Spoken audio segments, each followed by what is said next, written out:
¿Qué tal? Buenas noches. La OTAN pacta su nueva hoja de ruta en Madrid, designa a Rusia como amenaza directa y a China como riesgo sistémico. Pero la gran novedad es sin duda que la alianza asume proteger a España de la inestabilidad en África. El cambio es importantísimo y llega en un momento de gran tensión con Argelia y Marruecos tras las impactantes imágenes del salto a la valla de Melilla del pasado fin de semana. Las mafias de la migración están en el punto de mira de una OTAN que también pone el foco en el Sahel por la amenaza terrorista. Son temas sin duda que preocupan a Canarias y de los que vamos a hablar enseguida con destacados expertos. Pero además, esta noche vamos a abordar otro asunto de plena actualidad. Hablamos del anuncio del Gobierno central de crear una agencia espacial española que ha hecho que varias comunidades autónomas compitan por albergar su sede. Y Canarias cuenta con importantes bazas para conseguirla. En el programa de hoy les ofreceremos varios reportajes en los que descubrirán el potencial de nuestras islas en materia aeroespacial. Lo que tiene de ventaja Canarias, en esto sí como cualquier archipiélago, que está en medio del mar. El segundo factor es a la hora de lanzar a la órbita polar. Debido a nuestra situación geográfica, si lanzamos hacia el sur, por ejemplo, o incluso hacia el norte, no hay ningún problema para alcanzar la órbita polar. Es más ventajoso que otras situaciones geográficas. Tenemos un clima favorable para todo tipo de lanzamientos porque, bueno, no son temperaturas extremas, no hay vientos extremos, entonces eso también facilita cualquier lanzamiento orbital.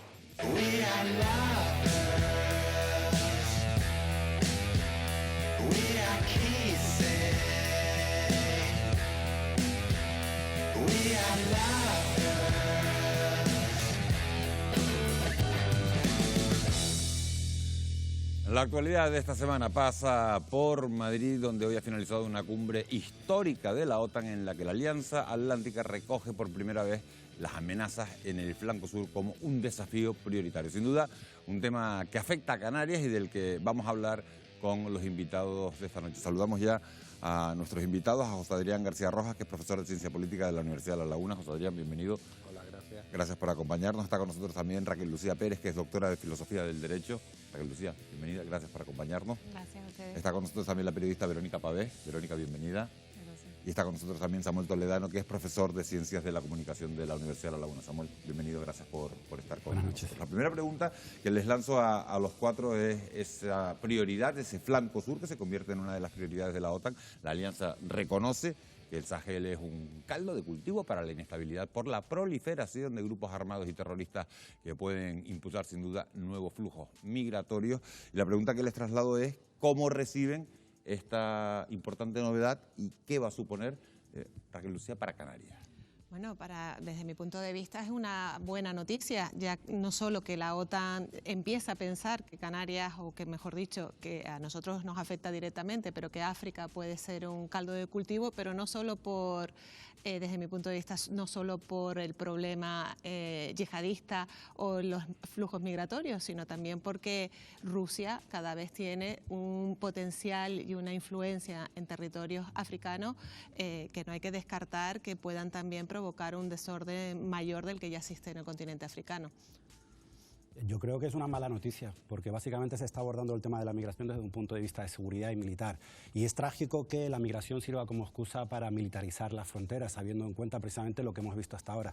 La intervención desde un punto de vista económico de Rusia y China lleva mucho tiempo en África. Lo que sí que es cierto que de alguna forma viene a demostrar que hay unos intereses económicos detrás de las decisiones de la OTAN. Es decir, el yihadismo lleva ya bastante tiempo en la zona del Sahel, no es nada nuevo, no solo en Sahel, sino incluso mucho más abajo. Con lo cual nos encontramos que la novedad básicamente es que dentro de esta política internacional, donde China lleva haciendo negocios en África desde hace ya bastante tiempo, Rusia también, evidentemente, aquí hay un juego geoestratégico que son los intereses nacionales, que a su vez son intereses multinacionales. Lo triste es que se esté mezclando el fenómeno migratorio y se esté jugando con culpabilizar a la migración con un problema desde un punto de vista de seguridad nacional en lugar de como un problema humanitario. José Adrián, buena noticia, mala noticia. Para mí es una excelente noticia. Para ti es una excelente noticia. Sino excelente noticia. Y que los flujos migratorios se están empleando, digamos, políticamente y como arma de agresión. Nos ponemos en Europa cerca de donde está ahora el foco en Ucrania. ¿Recordamos cómo en Bielorrusia se llevaron a migrantes hasta la frontera con Polonia. ¿Eso qué fue? Pues fue indudablemente una forma de presión. Yo creo que la comunidad internacional sabe que todo el problema de la emigración es otra cosa, pero que se está utilizando por algunos estados como un arma, eso también yo creo que es evidente. Y lo están utilizando grupos terroristas en el Sahel, que está como quien dice ahí al lado, no está ahí al lado, pero como quien dice, se está empleando y se está empleando por parte de Rusia y un estado satélite como fue Bielorrusia, como lo vimos en aquellas imágenes presionando sobre las fronteras europeas. Verónica Pavés, buena, mala, excelente. Yo creo que el tiempo lo dirá, ¿no? Falta tiempo para ver qué pasa, qué ocurre con esta intervención militar.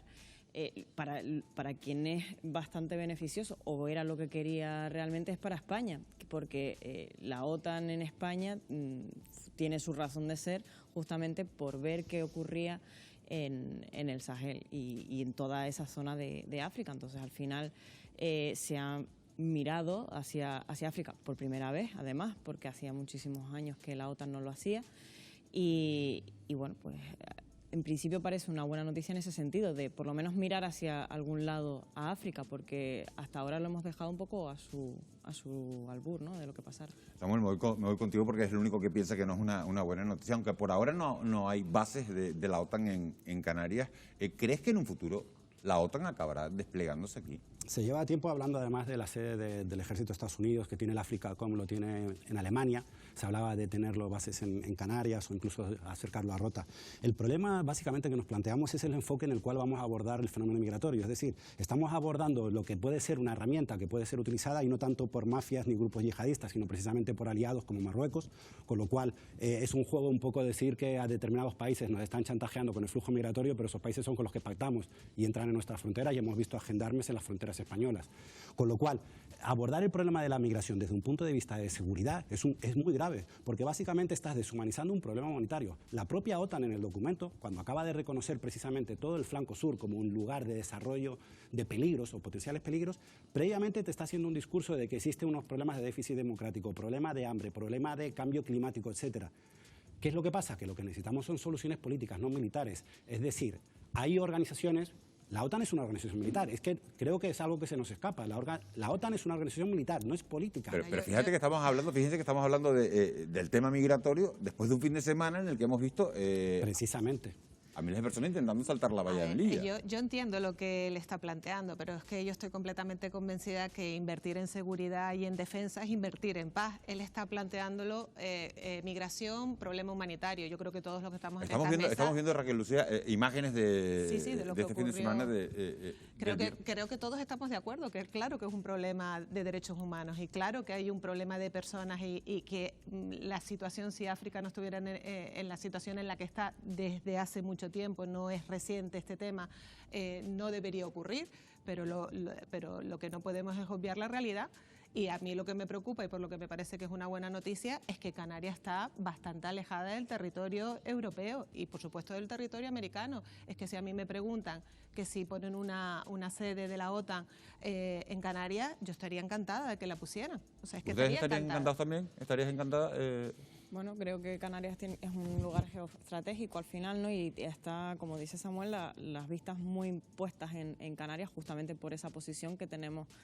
Para muchas cosas es buena y entre ellas para el militar parece que también.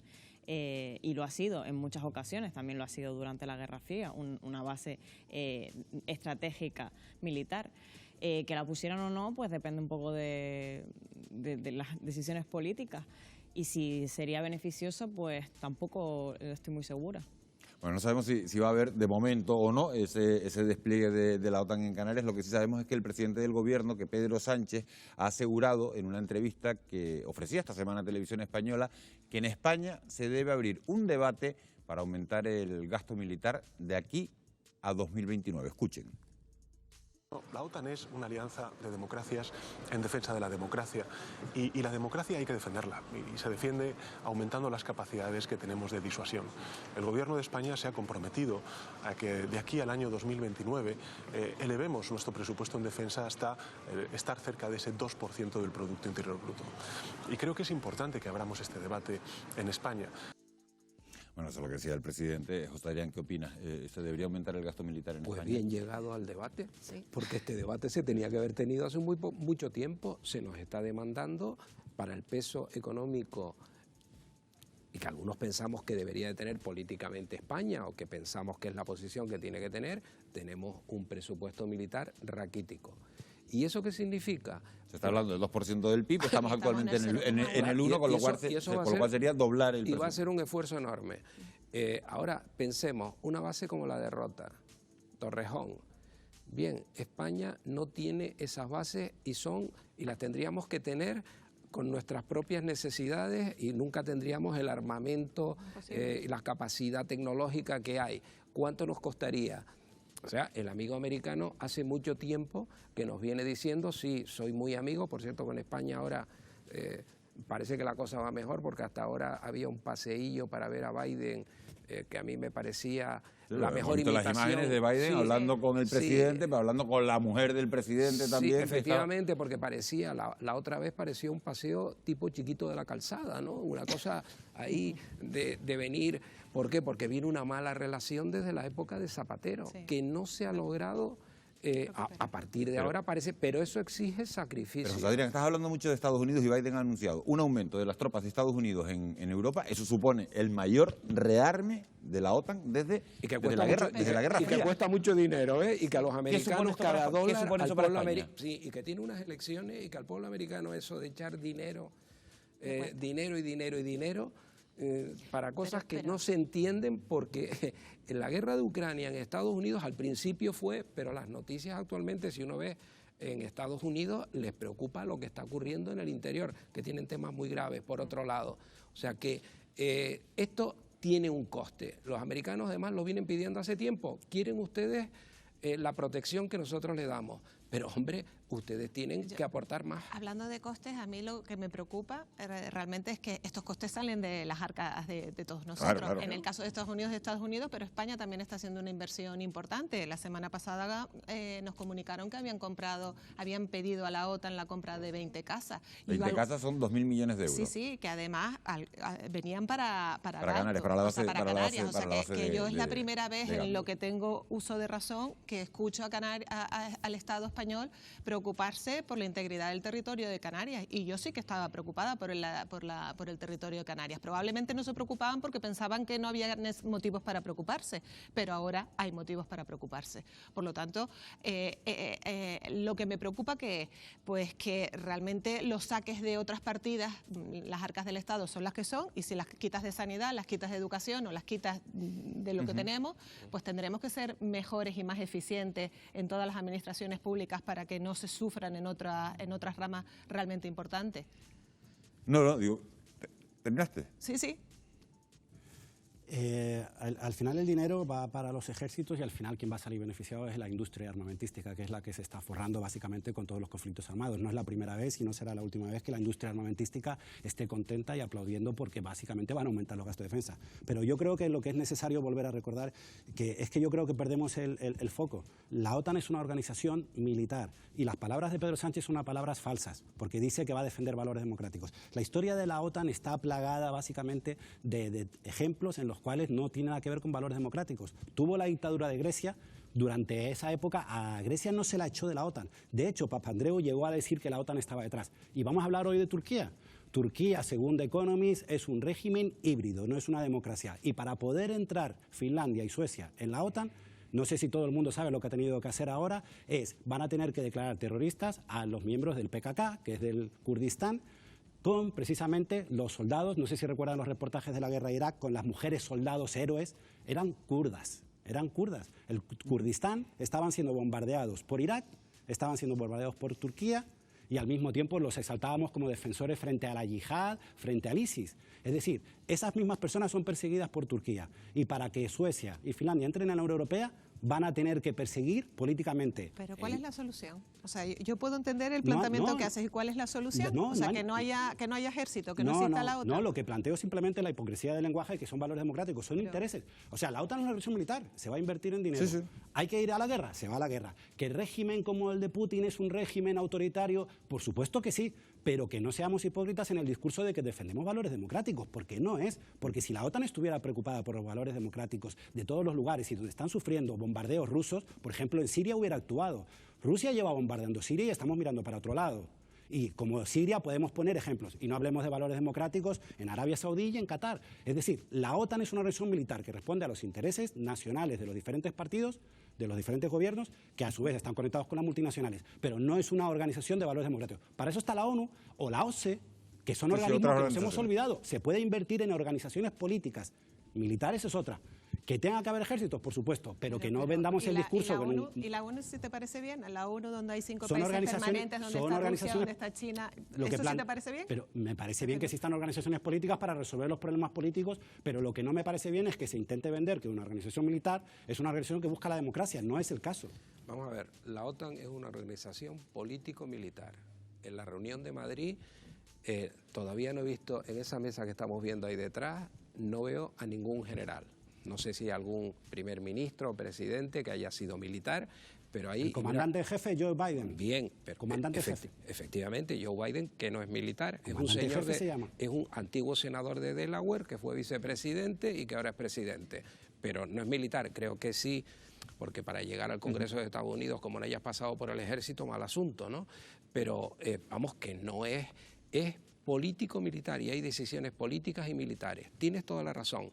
Pero a Franco, por ejemplo, no lo dejaron entrar. Mira tú por dónde, que estaba frito por entrar y tuvo que malalquilar las bases en su momento para tener un reconocimiento en los años 50. O sea, que hay de todo. Es verdad que también estaba Olivera Salazar, que siempre nos olvidamos, ¿no? También estaba, es verdad. Ahora, también te digo una cosa, lo que tenemos enfrente, porque los tenemos enfrente, ¿y Rusia? ¿Es un régimen mejor que Turquía? ¿Y Bielorrusia? ¿Y China? ¿Y Kazajistán? ¿Y todos los países que terminan en están y nadie sabe dónde están? ¿Esos son mejores que nosotros? En términos democráticos, o que Turquía. Es decir, es verdad que hay muchas cosas que mejorar, pero indudablemente yo creo que es un avance. Y como organización, el que esos señores estén ahí, estén vestidos como están, etcétera, a mí me parece que es una garantía. Y yo creo que sí se defienden unos valores democráticos.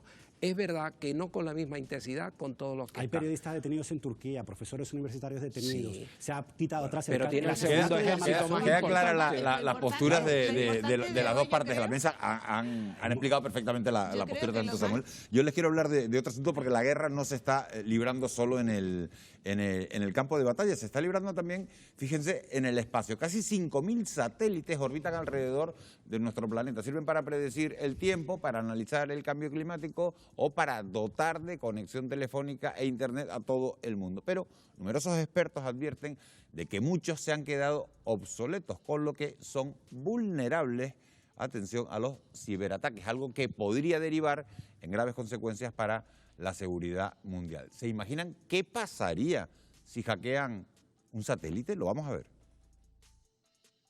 Este es el mapa de situación de los satélites sobre la Tierra. Las constelaciones de satélites sirven principalmente para abastecer el mercado de las telecomunicaciones. Mientras orbitan alrededor de la Tierra, recopilan y envían información que satisface a diversos usos, como predecir el clima o facilitar el acceso a Internet de banda ancha. Es decir, de su buen funcionamiento dependen varios servicios esenciales.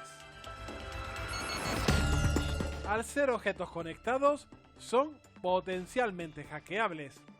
Buena prueba de ello es la última iniciativa de la Agencia Europea al respecto. Han puesto en marcha un concurso en el que retan a hackear uno de sus satélites para que sus ingenieros experimenten lo que se pueden encontrar ante un ataque real. En el caso particular de los satélites, ya se han visto vulnerabilidades que afectan a diferentes tipos de satélites en diferentes ámbitos. Diferentes investigadores en el mundo de la seguridad a lo largo de los años han descubierto vulnerabilidades que podrían poner en riesgo la seguridad de la red de satélites y que podrían tener consecuencias en diferentes ámbitos. Por ejemplo, en el ámbito de aviación, que podrían afectar a las comunicaciones por satélite en el ámbito militar, incluso se podrían comprometer los satélites para poder saber la ubicación de las tropas. O sea, es un campo de las comunicaciones por satélite que ya tiene ejemplos concretos de vulnerabilidades en protocolos y en estándares que han logrado que se hayan podido cometer ya diferentes tipos de incidentes. Las sanciones que la comunidad internacional está imponiendo a Rusia por la invasión de Ucrania están teniendo ya repercusiones en los programas espaciales. Este año, Europa iba a comenzar su misión a Marte en colaboración con Rusia, pero va a tener que esperar. La Agencia Espacial Europea ha anunciado que va a implementar las sanciones impuestas a Rusia y la réplica desde el Kremlin no se ha hecho esperar. Ha ordenado detener todos los lanzamientos de satélites europeos en cohetes Soyuz y ha expulsado a la NASA de su misión conjunta a Venus. Víctor Rodrigo, ingeniero aeroespacial, ¿cómo ha sido históricamente la presencia de Rusia en el espacio? Rusia lanzó en 1957 su primer satélite y en el año 61 el primer astronauta. Y eso fue un suceso que asombró a los propios rusos del impacto tan importante que había tenido en el mundo. Lo que pasa es que en los últimos años empezaron ya a fallar por problemas de calidad y el Soyuz, que pues, por razones más de tipo político, se está quedando fuera también. O sea, la situación está un poco complicada a pesar de que han estado siempre en la vanguardia de la tecnología espacial. ¿Qué inversión destina el gobierno de Putin a este sector del espacio? Rusia hace un esfuerzo muy grande en función de su Producto Interior Bruto. Son 33 euros por cada uno, España son 10, Estados Unidos tiene 144, o sea que estamos muy lejos de ellos. Víctor, una vez estallado la guerra, ¿en qué situación queda Rusia en el sector aeroespacial? Rusia va a salir muy perjudicada, Europa sale bastante perjudicada, Estados Unidos prácticamente va a mejorar. Rusia tiene muy difícil volver a iniciar una carrera espacial. Bueno, pues la guerra en Ucrania ha provocado la peor crisis espacial de la historia de Europa. La Agencia Espacial Europea evalúa cómo dejar de depender de Rusia por los muchos programas en los que participan de forma conjunta. La pregunta es cómo va a afectar, Verónica, a la industria y a nuestros investigadores. Sobre todo a los investigadores, el problema es que hay muchos proyectos de investigación en conjunto, proyectos e instalaciones científicas. De hecho, con la guerra de Ucrania hay una instalación científica aquí en Canarias que tuvo que cesar su actividad en el observatorio porque no podían acceder a ese, tenían que firmar un convenio, no podían firmarlo, lógicamente, por el tema de la guerra. Y ha estado sin poderse utilizar. Entonces, todos estos proyectos en los que está Rusia, que son unos cuantos, que no son pocos, porque tienen un sector aeroespacial muy potente, pues corren el riesgo de ralentizarse o de no llegarse a hacer, incluso frenarse del todo y no volver a hablar de ello. Rusia y China cuentan con su propia plataforma de geolocalización que compite con el GPS. China, por ejemplo, ha lanzado 18 satélites de telecomunicaciones al espacio para nutrirlo. ¿Suponen un riesgo, Samuel, las capacidades espaciales de China, del gigante asiático, y de Rusia para el resto de países?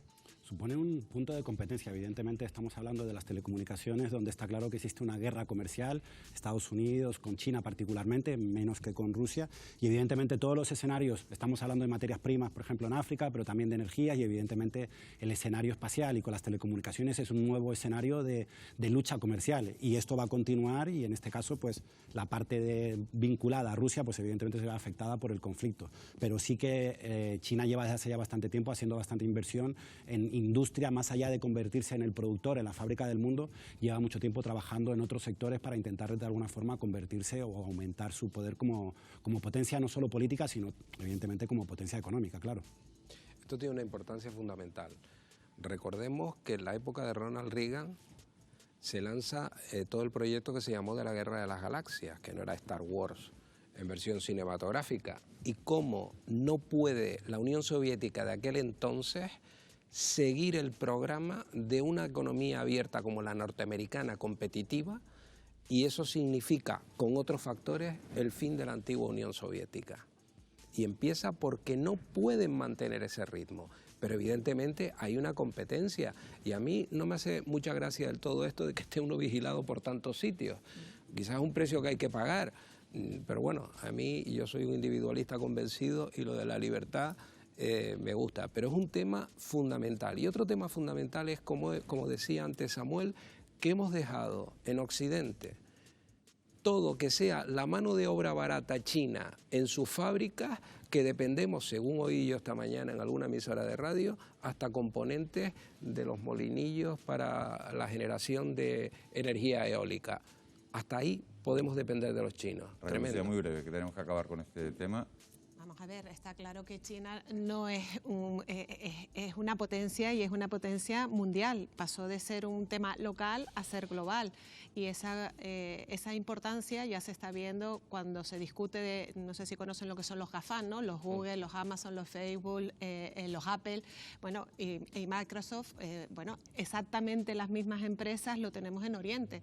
Lo que pasa que la cuota de mercado sigue siendo muchísimo mayor, la de los americanos, que la que tienen los chinos, pero el crecimiento es exponencial el de los chinos. Por lo tanto, es evidente, y esto es una realidad, que China y Rusia estén aliadas es un problema para el resto de los países. Bueno, vamos a poner aquí punto final a esta primera mesa de la noche. Quiero darles las gracias a Samuel Toledano por habernos acompañado, Raquel Lucía Pérez, gracias también por haber estado en este plató, en este Fuera de Plano, José Adrián García Roja, muchísimas gracias. A Verónica Pabé no la despido porque se va a quedar con nosotros un ratito más. Tenemos que hacer una pequeña pausa para la publicidad, pero a la vuelta vamos a hablar sobre la futura Agencia Espacial Española y la competición que se ha abierto entre distintas comunidades autónomas para albergarla, una pugna en la que Canarias tiene muchas ventajas. Laura de Pablo, ¿es así? Así es, Miguel Ángel, lo vamos a analizar a la vuelta de publicidad. ¿Sabían ustedes que nuestro archipiélago es un lugar estratégico en la actividad aeroespacial y que esto nos sitúa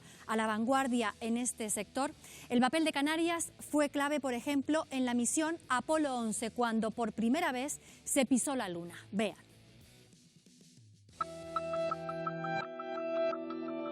Lo que tiene de ventaja Canarias, en esto sí como cualquier archipiélago, es que está en medio del mar. El segundo factor es a la hora de lanzar a la órbita polar. Debido a nuestra situación geográfica, si lanzamos hacia el sur, por ejemplo, o incluso hacia el norte, no hay ningún problema para alcanzar la órbita polar. Es más ventajoso que otras situaciones geográficas. Tenemos un clima favorable para todo tipo de lanzamientos porque, bueno, no son temperaturas extremas, no hay vientos extremos, entonces eso también facilita cualquier lanzamiento orbital.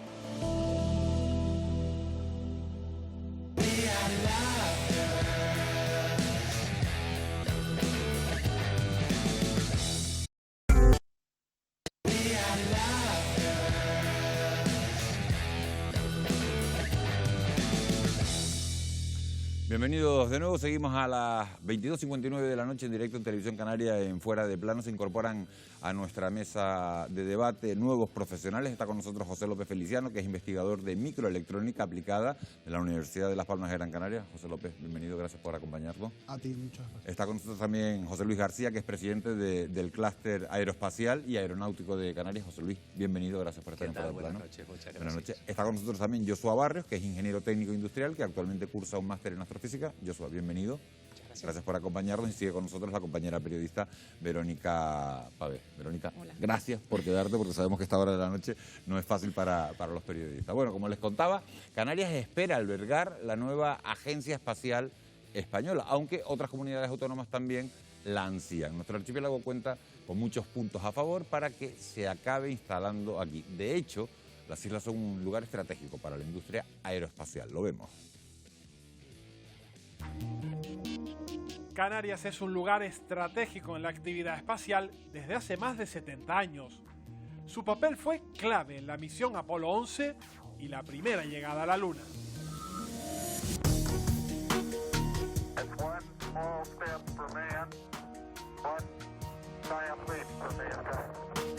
Cerca de 400.000 personas participaron de este gran reto tecnológico en todo el mundo de forma directa o indirecta, algunos de ellos españoles, que jugaron un papel fundamental desde aquí, la que se conocía entonces como la Canary Station de Maspalomas.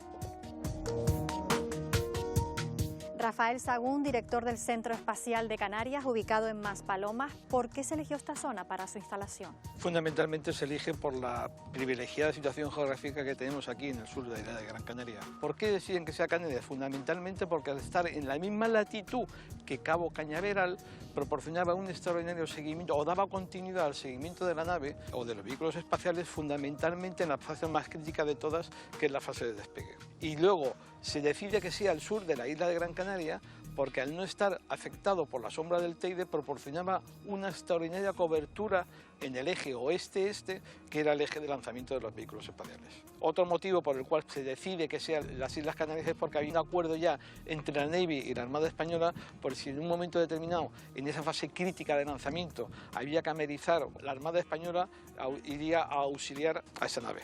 ¿Y cuál es su actividad actualmente? Cuando los americanos se van y el INTA se hace cargo de la estación, las primeras actividades nos dedicamos a hacer seguimiento de vehículos o de satélites que se dedican a hacer observación del planeta. Fundamentalmente es el programa COSPA-SARSA. El programa COSPA-SARSA es un programa en el cual el objetivo fundamental es salvar vidas humanas. Hay una serie de balizas que están en barcos, en aviones y las pueden tener las personas, que en un momento de emergencia, en un momento de accidente, esas balizas se activan.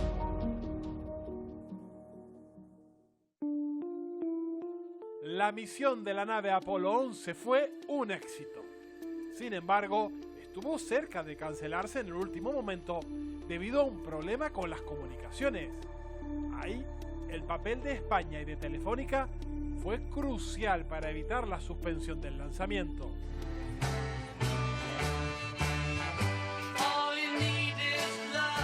Antes de llegar a la Luna, el papel de Canarias fue esencial en esta retransmisión de la BBC, en la que participaron 10.000 técnicos.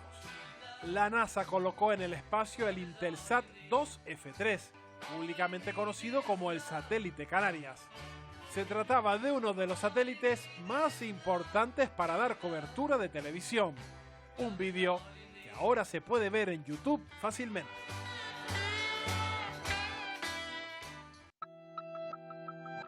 Por ahora, la actividad espacial europea se concentra a miles de kilómetros.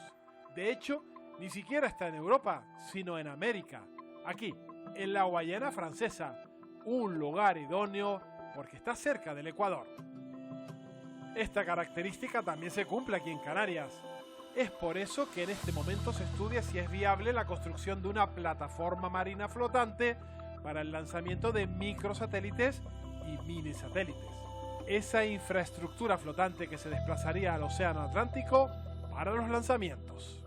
Se está hablando mucho de que Canarias está estudiando la posible construcción de una plataforma marina para el lanzamiento de satélites. ¿Qué ventajas tendría esto para las Islas Canarias? Bueno, las ventajas que puede tener para Canarias es que estamos hablando de puestos de trabajo de primer nivel, cualificados, e intentar, bueno, pues no depender tanto del turismo y aprovechar otros recursos que tiene Canarias. Y luego otro factor que quizás no se suele tener en cuenta, pero que yo creo que es muy importante, es el impacto en la opinión pública y sobre todo entre los más pequeños y los más jóvenes, pues creo que eso puede influir positivamente en que los niños y las niñas canarias pues estudien carreras científicas. ¿Por qué ocurre esto? ¿Qué condiciones reúne nuestro archipiélago? Lo que tiene de ventaja Canarias, en esto sí como cualquier archipiélago, es que está en medio del mar. Los cohetes cuando se lanzan tienen varias etapas, varias fases que van cayendo luego a la tierra. Si esto se hace sobre tierra firme, hay una serie de problemas porque puede caer estas etapas en territorio de países vecinos y eso supone siempre un tipo de conflicto. El segundo factor es a la hora de lanzar a la órbita polar. Debido a nuestra situación geográfica, si lanzamos hacia el sur, por ejemplo, o incluso hacia el norte, no hay ningún problema para alcanzar la órbita polar. Es más ventajoso que otras situaciones geográficas. Tenemos un clima favorable para todo tipo de lanzamientos porque, bueno, no son temperaturas extremas, no hay vientos extremos, entonces eso también facilita cualquier lanzamiento orbital. La Agencia Espacial Española ya está un paso más cerca de convertirse en una realidad. Hace 2 semanas el Consejo de Ministros aprobaba la creación del Consejo del Espacio, el paso previo para la futura agencia. Enseguida vamos a hablar de la polémica que se ha suscitado sobre su futura ubicación y las posibilidades de Canarias para albergarla. Pero antes me gustaría preguntarle a la mesa que nos acompaña esta noche para tratar este asunto si necesita España, yo soy una agencia espacial. Rotundamente sí. Rotundamente sí. La pregunta es, ¿por qué no? ¿Por qué no la iban a necesitar? Piensa que todos nuestros vecinos europeos tienen sus propias agencias espaciales, aunque después todos juntos vayamos juntos en la Agencia Espacial Europea. Pero España necesita un interlocutor entre la gente que crea desde la base todos los desarrollos tecnológicos y científicos y después las organizaciones nacionales o supranacionales. José López. Sí, efectivamente, bueno, date cuenta que la industria aeronáutica y aeroespacial en España, junto con la de seguridad y defensa, digamos que aporta algo más de 20.000 millones de euros al Producto Interior Bruto español y crea algo más de 200.000 puestos de trabajo.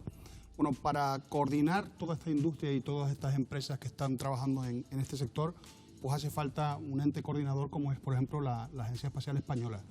Efectivamente, como ha dicho antes Josué, pues España es en Europa la quinta potencia en el sector aeronáutico y aeroespacial y, sin embargo, es de las pocas, si no casi la única, que no tiene agencia espacial. Entonces, creo que esos son razones de peso para pensar que ya era hora de que tuviéramos una agencia como esta. Rotundamente sí. Los tres lo tienen claro. Muy claro, hombre. ¿Por qué? Hay que potenciar efectivamente el I+D que se genera en España en este sector, lo acaba de decir José Francisco, en los pequeños vídeos que has ido poniendo, efectivamente ha quedado además perfectamente claro. Y luego nos vamos al pasado, es que ya lo dijo la NASA, ¿no? O sea, aquí tenemos una posición perfecta y ¿por qué no potenciar desde Canarias todo lo que se va a hacer en el resto de España? Esto es muy ambicioso, pero, oye, tajantemente sí, tenemos que tenerlo.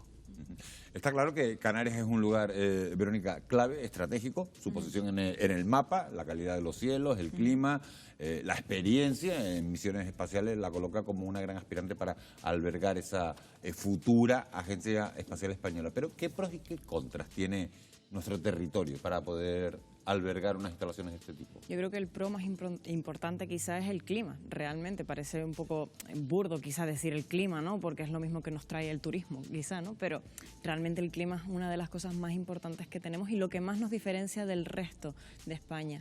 Por eso creo que es una de las bases que podemos llevar a ese Consejo de Ministros que tienen que y a esa candidatura que vamos a presentar.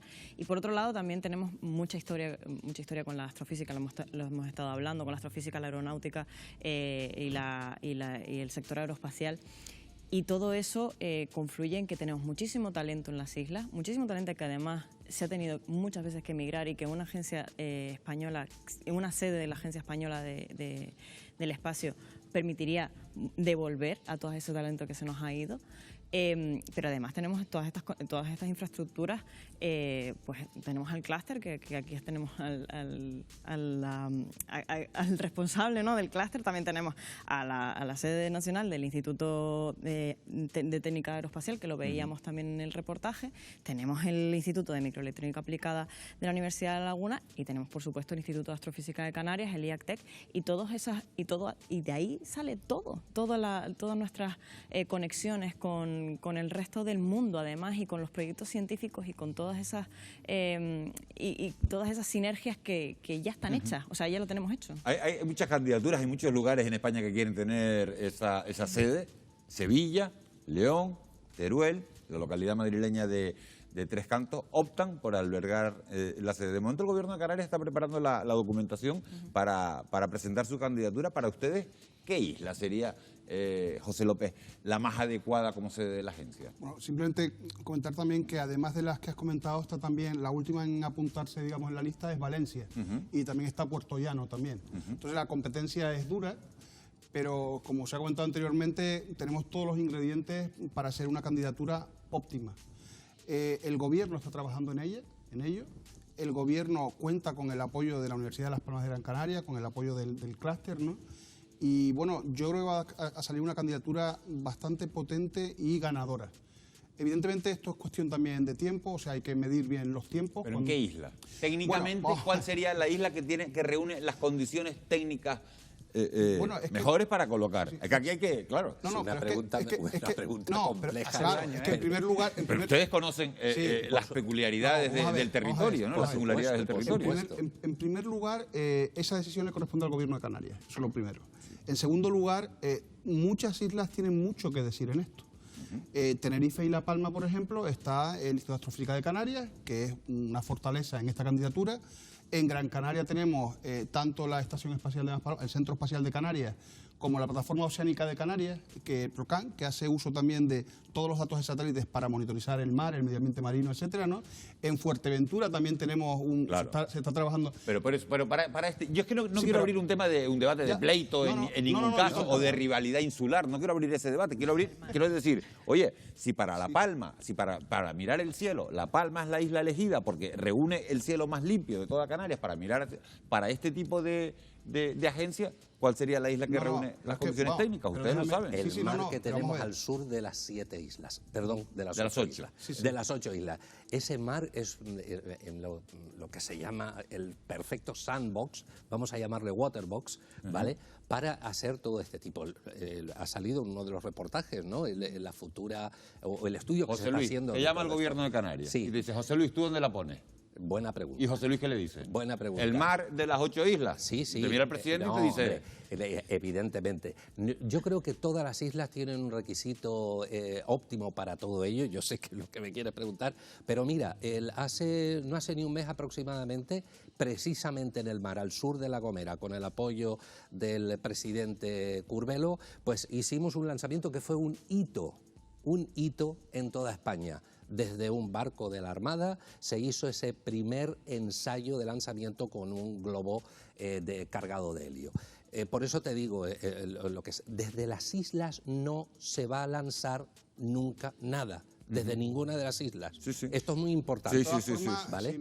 Si me lo permites, vamos a ver, déjame decirte primero un razonamiento que tengo y en segundo lugar me voy a mojar también. Pero el primer razonamiento es el siguiente, o sea, no necesariamente tiene que estar exclusivamente en una isla. La Agencia Espacial Europea, por ejemplo, está distribuida en muchos países. Correcto. Tienes en Alemania, en Darmstadt, en Italia, a las afueras de Roma, tienes también una sede, en Holanda, en Noordwijk, tienes también otra sede, en Inglaterra tienes también, en España tienes también y en Guayana Francesa, como hemos visto en el vídeo también. O sea, no necesariamente tienes que tener una localización exclusiva para una agencia espacial española. Incluso en España pues podría estar alguna parte en Madrid o en Sevilla y otra parte en Canarias. Ahora, dicho esto, ¿dónde creo yo que debería estar un grueso en Canarias? Bueno, yo trabajo para la Universidad de Las Palmas de Gran Canaria, trabajo para el Instituto Universitario de Microtécnica Aplicada y conozco muy bien lo que hay en Gran Canaria. Y en Gran Canaria tenemos el Centro Espacial de Canarias, tenemos PLOCAN, tenemos grupos universitarios que trabajamos permanentemente con la Agencia Espacial Europea y creo que una localización óptima para la agencia sería Gran Canaria, pero teniendo en cuenta que las demás islas y todas las islas tienen algo que decir, porque entre todas es la fortaleza que tenemos para ir luego al gobierno central. Correcto. Bueno, pues sí, correcto, pero tú no estás mojado, José López, que es muy fácil decir correcto cuando otra persona da la... Yo pienso en el mar. Piensas en el mar. Bueno, hay que decir que Canarias está situada geográficamente a la altura de Cabo Cañaveral, la principal plataforma de lanzamientos de cohetes de todo el mundo. Y gracias a esa posición puede participar en importantes misiones aeroespaciales a nivel mundial. Una de las más relevantes es la construcción y lanzamiento de Drago, la primera cámara infrarroja de Europa que vigila nuestro planeta desde el espacio y que es muy útil en la lucha contra los incendios forestales. Observen este lanzamiento al espacio. Es el de la primera cámara infrarroja hecha en Europa. Se ha construido por el Instituto de Astrofísica de Canarias. Se llama Drago. Tras 4 años de trabajo, el instrumento fue lanzado desde Cabo Cañaveral en 2021. La importancia de esta cámara infrarroja reside en la información que aportan las imágenes tomadas. Fotografías captadas a su paso por Canarias, muy útiles en la lucha contra los incendios forestales y para proteger el medio ambiente de los efectos del cambio climático. Alex Oscos, responsable de IACTEC Espacio. ¿Cómo ha sido el desarrollo de este proyecto, esta cámara de infrarrojos? Ha sido complejo porque, aunque habíamos trabajado en proyectos espaciales, nunca habíamos hecho nuestro propio instrumento completo para el espacio, en este caso para observación de la Tierra desde el espacio. Ha habido que crear un equipo fantástico, tenemos un equipo de gente estupenda, capacitarlos en el desarrollo de proyectos espaciales y empezar de cero en un proyecto, en un instrumento que observa en infrarrojo cercano, en donde no es habitual observar desde el espacio. De hecho, DRAGO ahora mismo es el único instrumento que observa en estas longitudes de onda que está en el espacio en satélites pequeños. ¿Cuáles son las aplicaciones prácticas de esta cámara de DRAGO? Detectar incendios, focos de incendios a través del polvo, porque estas longitudes de onda permite atravesar el polvo. Detectar focos de volcanes o erupciones volcánicas, como la de La Palma, por ejemplo. Estamos investigando la posibilidad de observar vertidos de petróleo en el mar o incluso los plásticos, las famosas islas de plástico que hay sobre el océano. Es nuestro siguiente proyecto. Desertificación.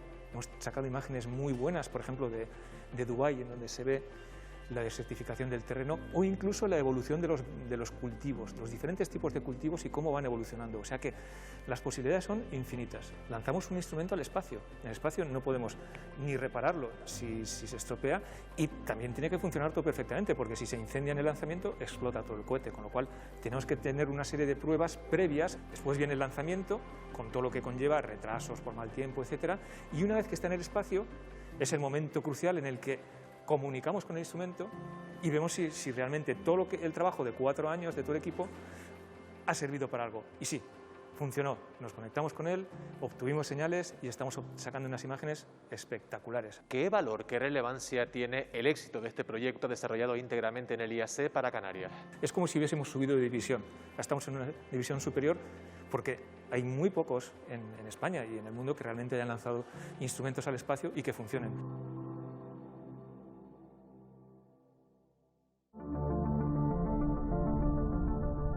Debido a su posición planetaria, el archipiélago es el escenario de apuestas empresariales clave como esta que ven en la infografía.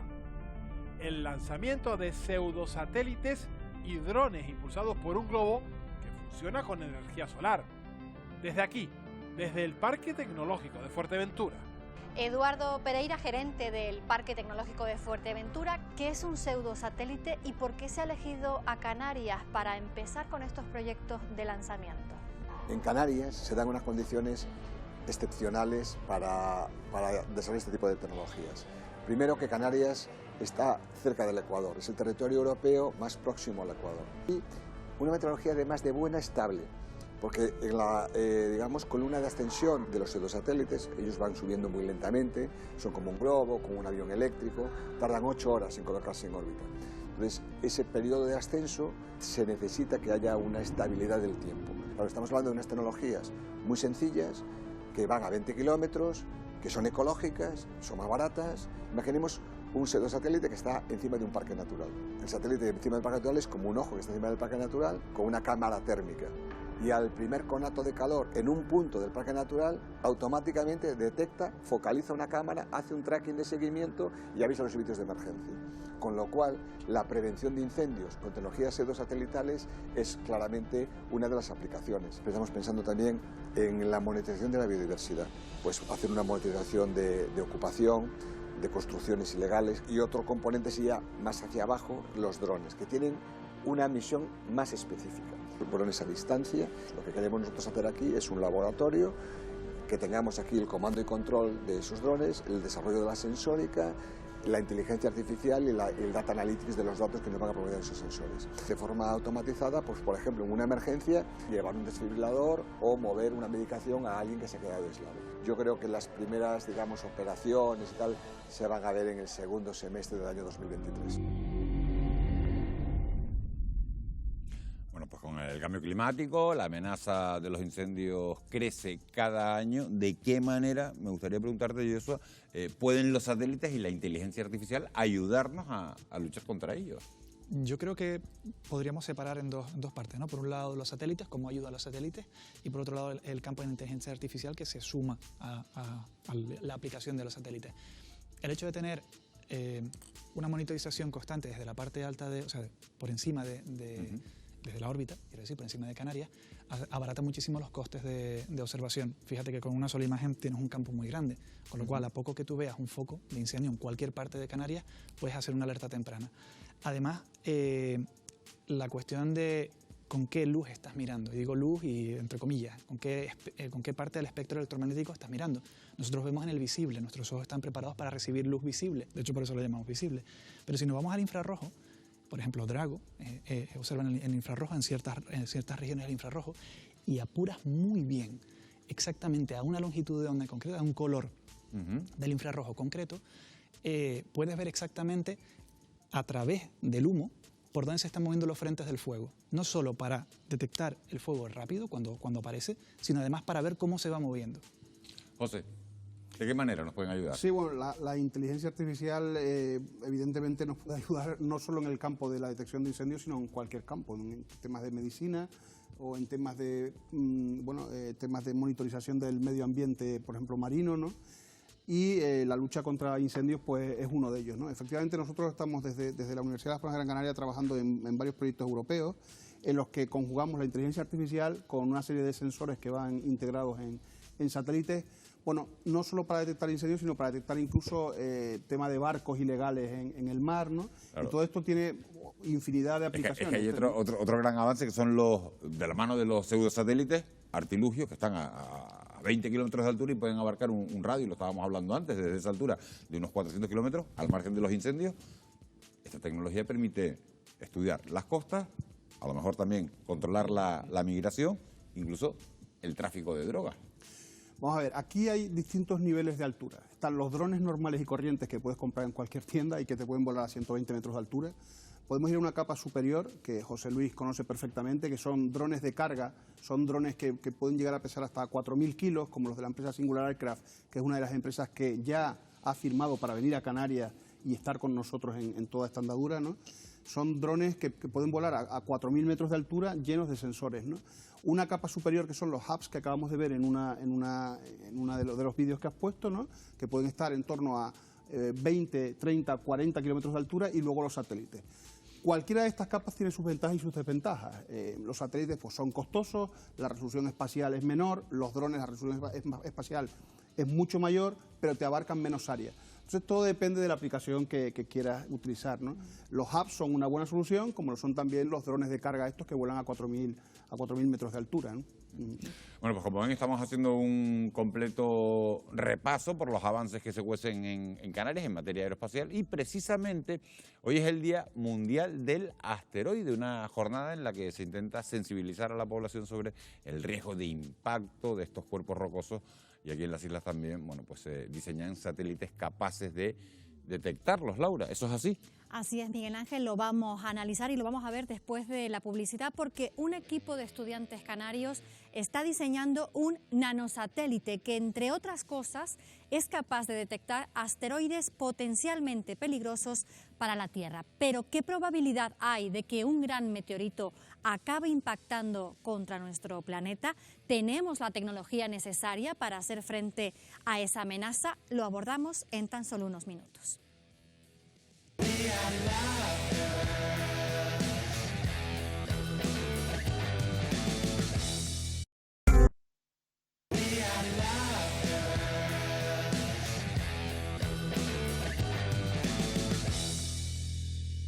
Seguimos en directo en Fuera de Plano. Por primera vez en la historia, un grupo de estudiantes de Universidad de Canarias ha desarrollado un nanosatélite cuya misión es establecer comunicación óptima entre órbita baja y la superficie de la Tierra. El TEIDESAT-1, que es como lo han llamado, podrá orbitar antes de 2025. Vean. Hoy es posible que casi cualquiera pueda enviar satélites al espacio. Incluso estudiantes construyeron y lanzaron sus propios artefactos. Este nanosatélite TEIDESAT-1 es el primer satélite en Canarias desarrollado por estudiantes universitarios. Podrá orbitar antes de 2025 unos 400 kilómetros de altura, se lanzará a la órbita LEO y tendrá una vida útil de aproximadamente un año. Para la estructura tenemos como máximo 400 gramos, así que estamos dentro de especificaciones. Estupendo, genial.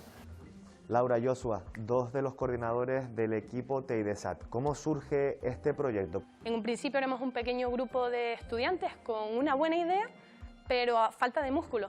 Y después de estos años, a día de hoy somos 44 miembros en activo en este equipo de distintas ramas, tanto ingeniería como ciencia, como diseño y artes también son necesarias para construir nuestro nanosatélite, en este caso el TEIDESAT-1. Queremos estudiar cuál es el impacto de los satélites a la hora de realizar observaciones astronómicas. Por ejemplo, aquí en los observatorios que tenemos en Canarias es muy importante ver cómo perturban estos satélites dichas observaciones, así como detectar objetos potencialmente peligrosos para el planeta Tierra.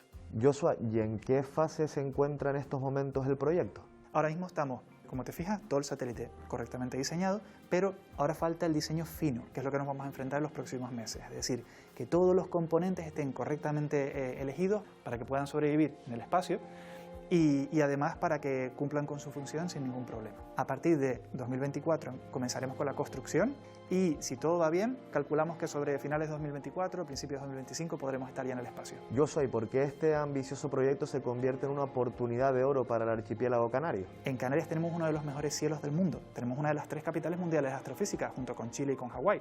Si Canarias aprovecha este momento histórico en el que la industria está buscando lugares donde desarrolla este tipo de tecnologías, Canarias se puede aprovechar y ser uno de los puntos más importantes del mundo para comunicaciones ópticas. Apostamos por ellos porque son un equipo amplio de estudiantes, son multidisciplinares y son un equipo que trabaja muy cohesionado, y aparte de que queremos ayudarles a que ellos aprendan y a que se formen en habilidades y en capacidades distintas a las que se adquieren ya de por sí en la universidad, también apostamos mucho por la labor divulgativa que ellos a su vez hacen entre los jóvenes canarios.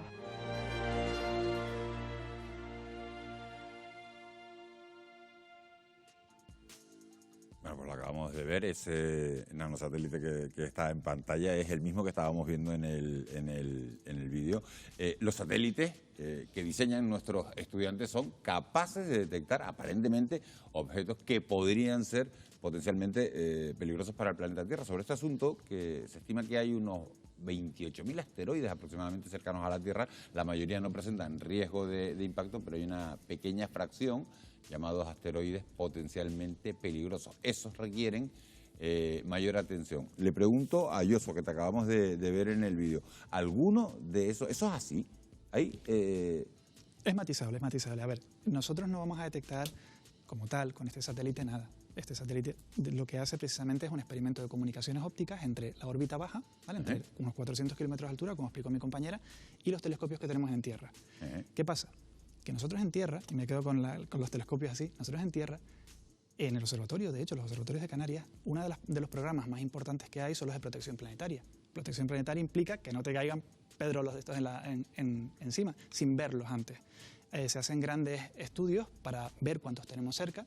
Incluso hay programas de ciencia ciudadana, como una aplicación que desarrolló el Instituto de Astrofísica que se llama Casa Asteroides, que se la pueden descargar y pueden ayudar incluso a detectar posibles asteroides o objetos peligrosos que estén cerca de la Tierra. Y cuando hablamos de cerca estamos hablando de distancias muy, muy grandes, pero en el futuro potencialmente peligrosos.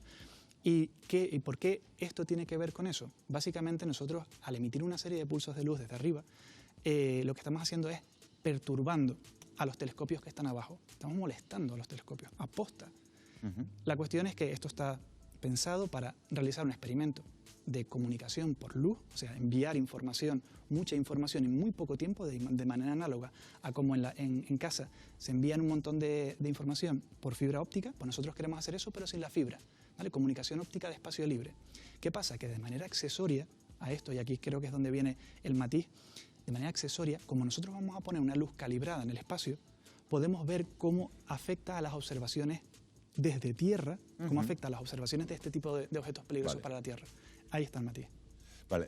Los radares de la NASA llevan más de medio siglo detectando asteroides que amenazan con impactar contra la Tierra. Aunque distintos organismos internacionales han propuesto estrategias de defensa para luchar contra esta amenaza con la tecnología actual, ¿habría posibilidad de evitar el impacto el hipotético impacto de un asteroide? Hombre, es un poco complicado.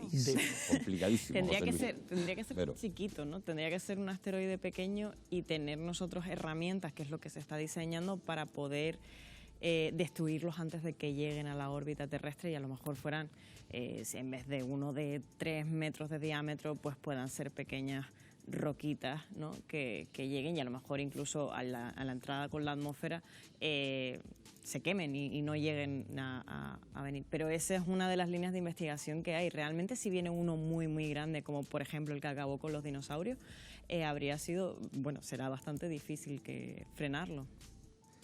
Precisamente fue en noviembre, en los primeros días de noviembre, con el Ejército del Aire, que ahora es Ejército del Aire y del Espacio, tuvimos, José Francisco y yo, la oportunidad de conocer al general Sanz, que es quien controla todo esto desde Torrejón de Ardoz, precisamente cualquier amenaza del espacio exterior, ¿no? La verdad es que métodos de detección hay, pero si se detecta tenemos un problema. Tan como la película, vamos. Sí, bueno, casi como el Armagedón, ¿no? Lo que sí existe y se han hecho pruebas son satélites que han servido para estudiar y monitorizar estos asteroides. Y satélites que se acercan, bueno, para nosotros son distancias muy largas, pero a nivel del espacio pues son distancias muy cortas, ¿no? Se acercan a unos pocos miles de kilómetros de estos asteroides y hacen ¿Hay modelos. alguno, José, que es la pregunta que le estaba haciendo antes a Joshua, ¿hay alguno que represente un peligro real? No lo sé, yo eso no lo... No, ¿Sí hay? Sí. Sí hay, claro, sí ¿Han visto la peli No mires arriba? Sí, claro. Sí. A eso me estaba refiriendo cuando le preguntaba antes. La respuesta es que sí que los hay. Y la cuestión es que podemos no conocer exactamente... tenemos que tener en cuenta que no conocemos todo lo que está circunvalando la Tierra. Podemos hacer estadísticas, pero necesitamos más tiempo de observación. En los observatorios lo que hacemos es estar constantemente monitorizando. ¿Por qué? Porque sabemos dónde están los objetos. No todos, sino porque tenemos que descubrir todos los objetos. La cuestión no es... La respuesta a tu pregunta es depende. Si viene como dijo Verónica, si viene un objeto muy pequeñito, lo conseguimos ver con suficiente antelación, quizás podamos avisar a la población civil para que se mueva hacia otro lado. Pero les voy a poner un caso. 2019, hubo un objeto en 2019 que pasó, no sé si esto va a salir en plano, pero pasó a una quinta parte de la distancia que hay entre la Tierra y la Luna. A una quinta parte. Eso puede parecer muchísimo en escala humana. En escala astronómica nos pasó rozando un satélite de 60 metros. El de Chelyabinsk, hace poquito, unos cuantos años en Rusia, tenía unos 20 metros, si no me equivoco. Y aún así, la onda expansiva reventó cristales en no sé cuántos kilómetros a la redonda. Uno de estos objetos te cae en una ciudad y te revienta. No es una gran extinción, no estamos hablando de una extinción... de lo que estaba hablando. Estamos hablando de que por debajo del kilómetro, ya por encima de un kilómetro, estamos hablando de problemas mundiales que arrasa con todo. Pero por debajo del kilómetro hay muchos objetos que todavía no controlamos, y ese es el problema. Necesitamos más tiempo de observación y sobre todo menos contaminación lumínica. De todas formas, para no ser tan catastrofista también, ¿tú sabes la inmensidad que hay fuera de la Tierra? Lo grande el miedo que meten a la gente cuando dicen, no, pero cuando dicen que hay objetos potencialmente peligrosos. Y tú sabes lo pequeñita que es la Tierra. No es fácil. O sea, la probabilidad que hay es ínfima. O sea, es ínfima. Espero que no ocurra esto mañana y quede yo mal, ¿no?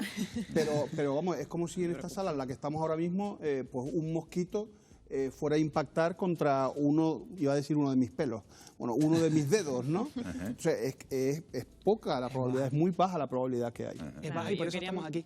Claro. Es decir, estamos vivos porque no nos están acribillando todos los días, pero también les digo, si miran todos los días si tienen buen cielo, como en Canarias, miran arriba y con que estén mirando al cielo 10 minutitos van a ver estrellas fugaces. Las estrellas fugaces son granitos de arena, granitos de polvo, de arena no de polvo, que impactan contra la atmósfera y dejan esa estela. Y es un grano, y tú lo ves cruzar el cielo de punta a punta en ocasiones. Bueno, vamos a seguir hablando de este asunto del espacio, porque a diario generamos toneladas de residuos, pero no solo en la Tierra, en el espacio también se acumulan miles de fragmentos y objetos de antiguas misiones espaciales. Se trata de la llamada basura espacial que flota alrededor de nuestro planeta y es uno de los asuntos más urgentes según la Agencia Espacial Europea, ya que la velocidad que alcanzan los convierten en auténticos proyectiles. ¿Hay riesgo de que los 25.000 satélites que sobrevuelan nuestras cabezas choquen entre sí? Sucede, pero no con frecuencia.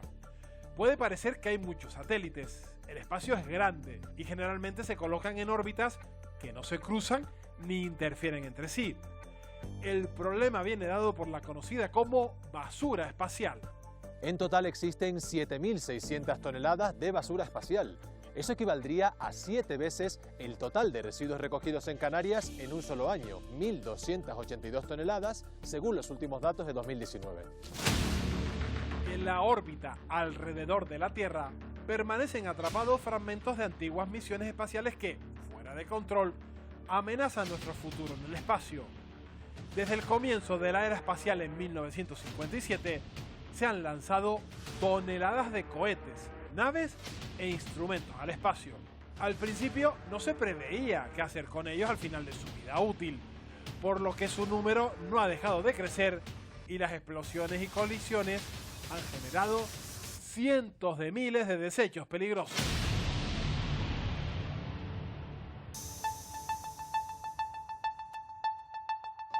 Marcos Reyes, estamos en la estación IZN-1 instalada por la Agencia Espacial Europea aquí en el Observatorio de Izaña. Pero ¿cuál es el propósito de esta estación y cómo funciona? El primer objetivo es la determinación con precisión de las órbitas de satélites de gran tamaño. Como segunda fase, se pretende aumentar la potencia del láser que tiene esta estación para poder determinar también la órbita de fragmentos de basura espacial y tratar de predecir un posible impacto con un satélite en operación o incluso con una nave tripulada. Sabes que los satélites son sistemas de muy alto coste. Dañar un satélite que está en operación pues puede, ya no solo es la pérdida de ese satélite, sino que se deja de prestar servicios. En el caso de que se produzca un impacto con una nave tripulada, el daño puede ser mucho mayor, puesto que se puede producir el fallo de esa nave tripulada, como la Estación Espacial Internacional, y provocar la muerte de los astronautas que puedan estar ocupándola en ese momento.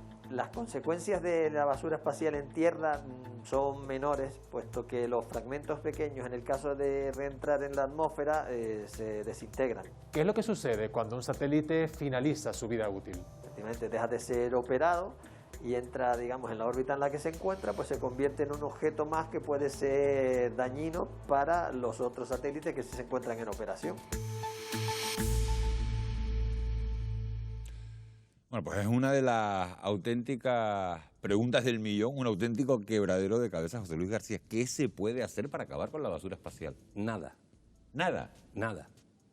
Tajantemente, es que no puedes construir un cohete que sea un camión de la basura para que vaya a recogerlo. O sea, es tal la cantidad de basura que hemos generado. De hecho, hace poco, si mal no recuerdo, intentaron hacer algo con un satélite, los rusos no sé qué hicieron, y todavía hicieron más basura que casi impacta con la estación espacial, ¿no? Hubo un lío con eso verdaderamente tremendo porque tampoco se sabe exactamente qué querían hacer con ese láser o con lo que quiera que hicieran, ¿no? Hoy por hoy, esta basura es imposible. ¿Y hay alguna posibilidad, algún peligro de que esos objetos impacten con la Tierra? De hecho, se quemaría. Yo diría que es lo deseable. Se quemaría. Es lo deseable. La basura espacial, en basura espacial tenemos desde grandísimas fases de cohetes, estamos hablando de tronchos gordos, unos tubos gordotes, que son los cohetes que han quedado en órbita, ¿no? Que tienen que deorbitar y caer en la Tierra, hasta trocitos de pintura del fuselaje que se han soltado. Entonces tenemos un gran catálogo de porquería. La cuestión es que los más pequeños, en su entrada a la Tierra, lo que crean son estrellas fugaces muy bonitas.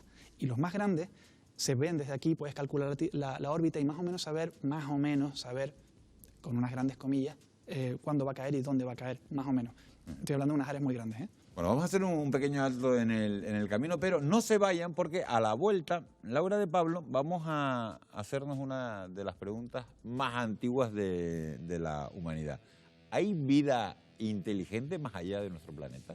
Así es, Miguel Ángel, nos haremos esa pregunta y analizaremos los avances de la comunidad científica en esta materia con la ayuda de la astrofísica canaria Mercedes López Morales, que se dedica a buscar vida en el exterior desde la Universidad de Harvard en Estados Unidos. Todo esto será a la vuelta de publicidad.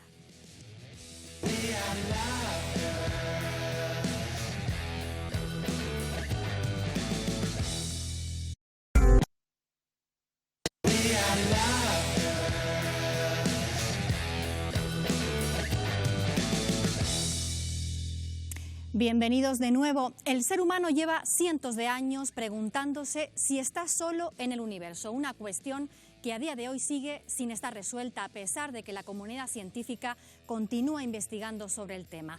Precisamente en Canarias disponemos de las condiciones perfectas y las herramientas necesarias para buscar esas respuestas. Por ejemplo, en La Palma están los telescopios HARPS, un espectrógrafo de 3,6 metros de altura que permite medir la densidad de los planetas y su viabilidad para albergar vida. Y también Mercator, un aparato similar con un tamaño de algo más de 1 metro que solo mide en este caso la densidad.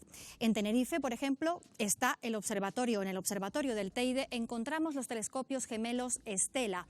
También miden 1,2 metros y tienen un espectrógrafo de alta resolución. Además, está trabajando en el proyecto ExoLife Finder, un telescopio de entre 30 y 40 metros que podría estar ubicado en La Palma o en Tenerife. La idea es que utilice un sistema de cancelación de luz que permita observar con mayor claridad los planetas que hay alrededor de una estrella brillante como el Sol. Además, tiene un sistema de infrarrojos que medirá los biomarcadores de esos planetas, por ejemplo, el oxígeno, que como saben es indispensable para la vida. Con todo este equipamiento, desde Canarias se pueden observar miles de planetas muy similares a la Tierra, aunque solo unos pocos podrían albergar vida. Pero ¿de qué tipo de vida estaríamos hablando?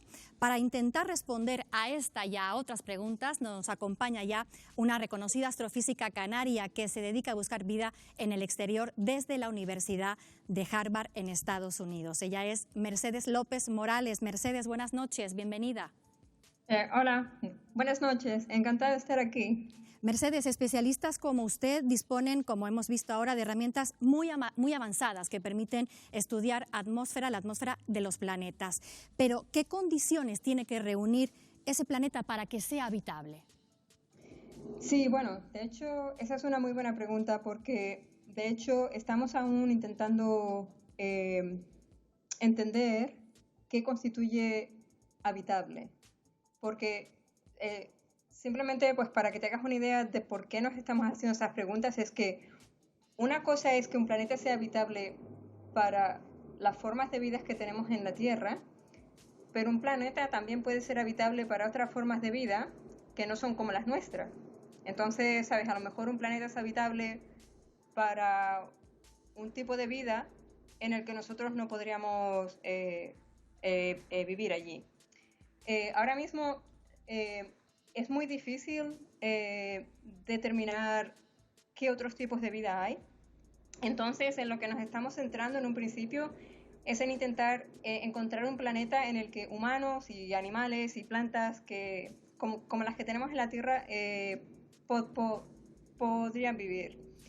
Y para eso, pues estamos buscando cosas como agua, oxígeno, como habías dicho antes, y otras cosas como metano, por ejemplo, porque el metano no es que nosotros necesitemos metano para vivir, pero en la Tierra el metano es un producto de vida. O sea, que un poco si tú tienes moléculas como metano y oxígeno, eso indica que hay vida en la Tierra que produce esas moléculas. Entonces, básicamente, ahora mismo estamos intentando encontrar un planeta que tenga ese tipo de elementos químicos que sería indicativo de que puede ser un planeta en el que nosotros podríamos vivir allí, básicamente. Mercedes, ¿y es probable que haya un planeta similar a la Tierra en nuestra galaxia? De hecho, la probabilidad, personalmente yo creo que es bastante alta y bueno, explico en concreto por lo que digo eso. Ahora mismo, una de las cosas que hemos descubierto en los últimos 7 u 8 años es que de todas las estrellas que hay en la galaxia, que son billones de estrellas, aparentemente todas estas estrellas tienen al menos un planeta. Que los planetas esos sean idénticos a la Tierra, eso es una cuestión que no sabemos aún, pero básicamente ahora sabemos que todas las estrellas que tú ves probablemente tienen un planeta orbitando alrededor de ellas.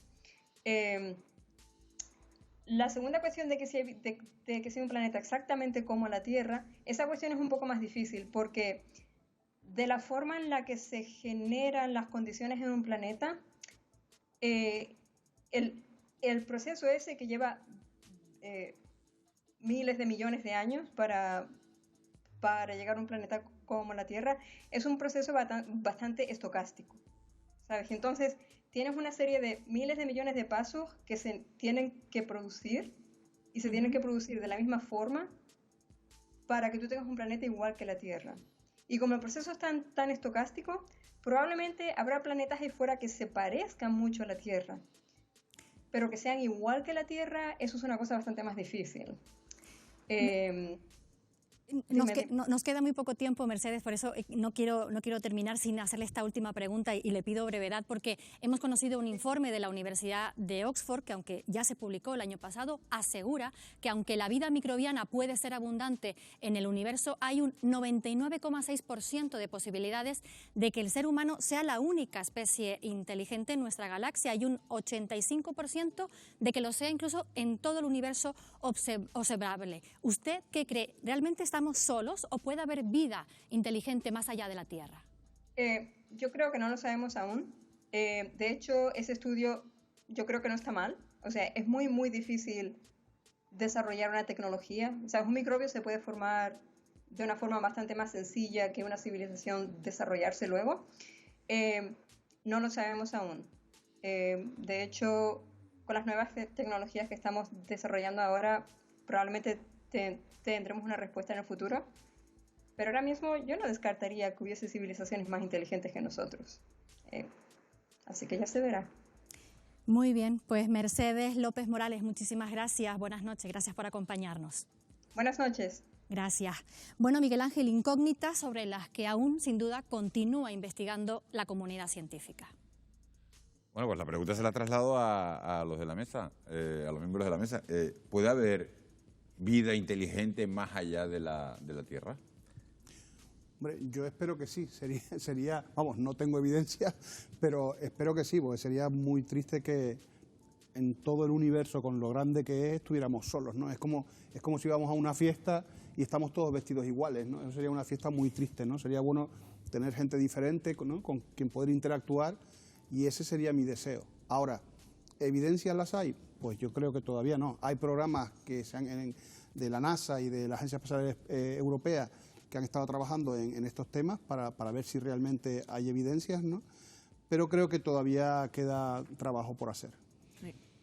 A mí me encanta porque es una de las incógnitas por excelencia de la ciencia y de la pregunta más antigua de la humanidad. Es que me encanta por eso, porque, claro, lo estabas diciendo ahora, ¿cómo vamos a sentirnos tan solos en el mundo, ¿no? La soledad es lo peor que podemos tener, que podemos sentir, y lo trasladamos a la ciencia y me parece brutal. Dicho esto, no tenemos ninguna evidencia. De hecho, la investigadora hablaba de ni siquiera sabemos cuáles son las condiciones concretas de habitabilidad, porque tenemos esas zonas de habitabilidad que llamamos a donde se encuentran algunos planetas alrededor de su estrella, pero ni siquiera sabemos si eso reuniría las condiciones necesarias para que estuviera la vida ahí, o se desarrollara vida. No sabemos si creemos que el agua, por ejemplo, desarrollaría la vida, pero tampoco lo sabemos. Y otra cosa es que cuando miramos al espacio, cuando miramos al cosmos, lo que estamos viendo es lo que sucedió hace años. A lo mejor ya hay vida, pero no lo podemos ver. José Luis me está mirando así y no sé descifrar esa mirada. Si nosotros estamos aquí, ¿por qué no va a haber otros ahí? Evidentemente. Coincido con José, o sea, sería muy triste, ¿no? Yo creo que sí, que debe de haber algo. ¿Cuándo lo descubriremos o cuándo se va a manifestar esto? Pues ni idea, porque es que y mira que hay programas de televisión que se dedican a ello y estamos en plena eclosión nuevamente de la ufología. Están nuevamente apareciendo evidencias que no sé qué. Yo esas evidencias me las creo nada. Claro, si esto hubiera pasado, en realidad ya nos hubiéramos enterado absolutamente todo el mundo. Creo que no sería posible ocultarlo. Creo que no. Por primera vez en medio siglo, Joshua, el Congreso de Estados Unidos ha analizado los avistamientos OVNI. Y de hecho se ha reconocido la existencia de 144 registros de avistamientos o encuentros con OVNI entre los años 2004 y 2021 por parte de pilotos norteamericanos. ¿Qué pueden ser esos objetos? No tengo ni idea. Si tuviera la respuesta, seguramente no estaría aquí. Seguramente. pero siendo conservador con el argumento, OVNI ¿Tú eres de los que opinan que son terrestres o extraterrestres? Yo, si tengo que tirar un dado, ¿sí? Yo creo que son nuestros y ya está. O sea, son terrestres. Igual que Rusia invade el espacio aéreo de Finlandia, ¿por qué no? O simplemente pruebas nuestras. Se lo pregunta el especialista en drones. ¿Pueden No, ser no, drones? no, ¿Pueden me ser inclino terrestres? perfectísimamente. Pero, por supuesto que pueden ser pero es una lotería, sistemas, claro. Por supuesto, pruebas no justificadas, sistemas secretos, drones o aviones concretamente con capacidad de dispersar las formas de energía para poder detectarlo. Vete tú a saber, o sea, puede haber cualquier cosa de eso. Me voy al lado científico, más científico, no científico es toda la mesa. ¿Sería factible en un futuro colonizar otros planetas? ¿Descubriremos una segunda Tierra? Yo creo que sí. De hecho, ya se empiezan a descubrir, bueno, antes lo que estaba hablando antes nuestra compañera, ¿no?, sobre la detección de agua, moléculas de agua en otros planetas. Eso es lo primero que se necesita para poder colonizar otros planetas, ¿no? Pues poder disponer de agua, ¿no? Entonces eso ya se ha descubierto y es un primer paso y yo creo que sí, que podremos, ¿no? Seguramente yo no lo veré, seguramente ninguno de los que estamos aquí lo veremos, ni siquiera los más jóvenes, ¿no? Pero yo creo que sí, que llegaremos a colonizarlos. Sí. No me cabe ninguna duda que sí. De hecho, hay proyectos para eso. Queremos volver a la Luna, queremos ir a Marte. Hay proyectos para eso, se están poniendo un montón de esfuerzos en que eso sea así. La cuestión es cuándo. No me cabe ninguna duda que vamos a llegar, salvo que nos reventemos nosotros mismos por el camino, pero no me cabe ninguna duda que vamos a llegar. La cuestión es si cuando lleguemos allí, a esos nuevos mundos, y estoy hablando de nuevos mundos cercanos, Marte, la Luna, quizás en unos pocos siglos Europa, en satélite de Júpiter. La cuestión es si cuando lleguemos allí vamos a replicar los mismos errores que hemos cometido aquí. En cualquier caso, visitar otro mundo y hacer una colonia estable en otro mundo que sea autosuficiente, lo cual a día de hoy es muy, muy complicado, no imposible, es una forma de perdurar en el espacio. Si algo le pasa a la Tierra, si nos cae uno de estos asteroides que hablábamos antes, sigue habiendo gente fuera. Es un arca de Noé. Quiero acabar la ronda. ¿Descubriremos una segunda Tierra? Hombre, sí, por supuesto. De hecho, hemos descubierto ya bastantes tierras o planetas parecidos a la Tierra y es una de las líneas de investigación más importantes que se están haciendo en casi todas las agencias espaciales, ¿no? De búsqueda de supertierras o búsqueda de pequeñas tierras.